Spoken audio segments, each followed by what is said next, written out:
Hitting the Powerball, Mega Millions, or any other lottery has always been a dream for many, as it represents all the answers to everyone's problems. Each and every day, millions of people around the world spend a portion of their hard-earned money at a slim chance of hitting the jackpot. The lottery system particularly has always appealed to those who've lost faith in what is called the traditional economic ladder. Now, interestingly enough, those same ones have never given up on the American dream of making it big one day. The lottery is the alternative way of achieving that. To give context on how many people are playing, the Georgia lottery alone makes $1 billion each year from lottery tickets. Now, if you take a good look at who's actually playing the lottery, you find mostly black and brown people located in low-income communities are the ones participating. Now, if you notice, most lottery tickets sold and advertised in low-income neighborhoods. Why is this? What does the lottery offer us, and why do we keep falling for this false promise? And why do black people love the lottery?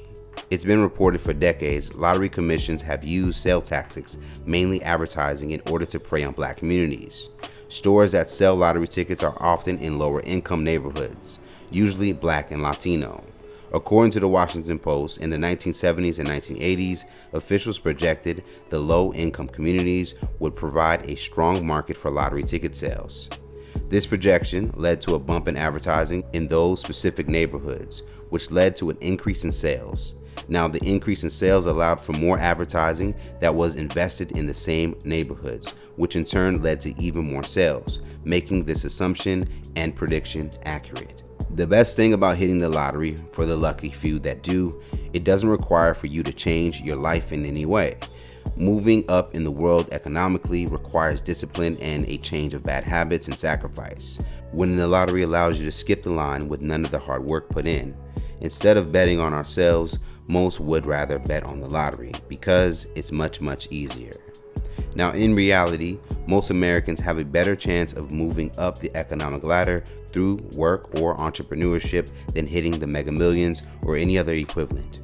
Many people who play on a regular basis think they have no chance in the mainstream economy, and to them, the lottery offers an escape plan out of the poverty and represents hope. Of course, this is particularly due to systematic racism.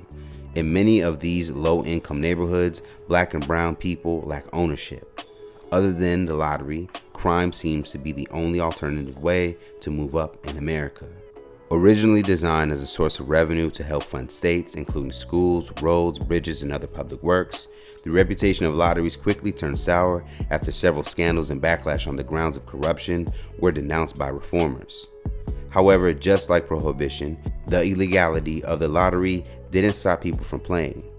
This took the form of taking lottery-style games underground, and by the late 19th century, one of the games to come out of that evolution was policy, otherwise known as the numbers game.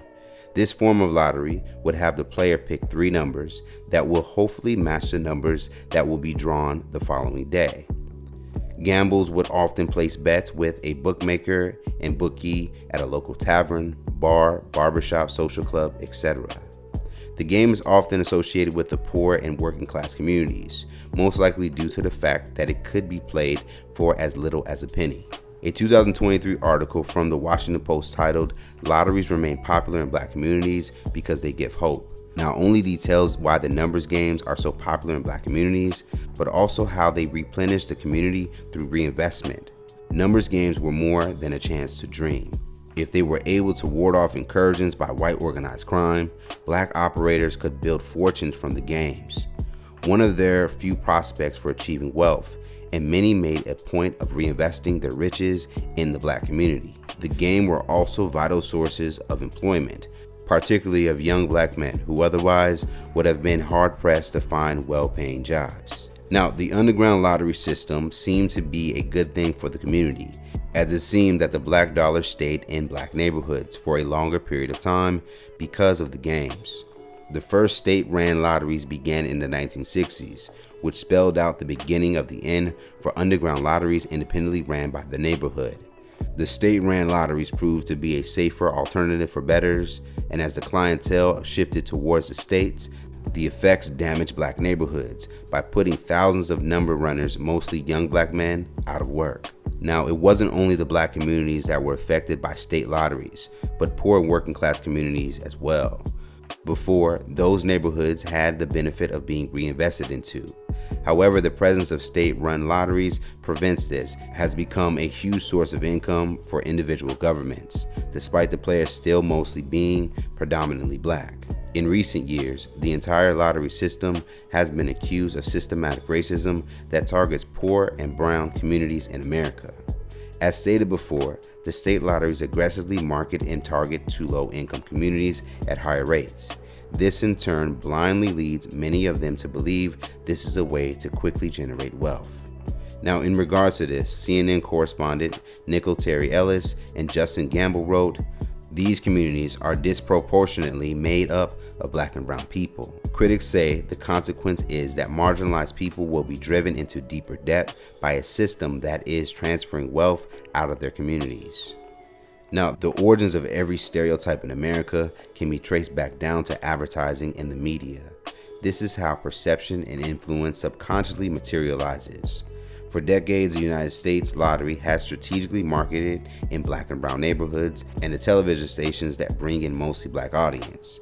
The lottery system preys on its victims' hopefulness for a better life by offering the pursuit of happiness.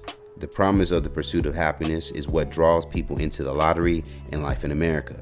However, what most don't realize is happiness is not guaranteed, only the pursuit. It is the pursuit that keeps us in a never-ending cycle of never having to change and putting all of our chips on the lottery.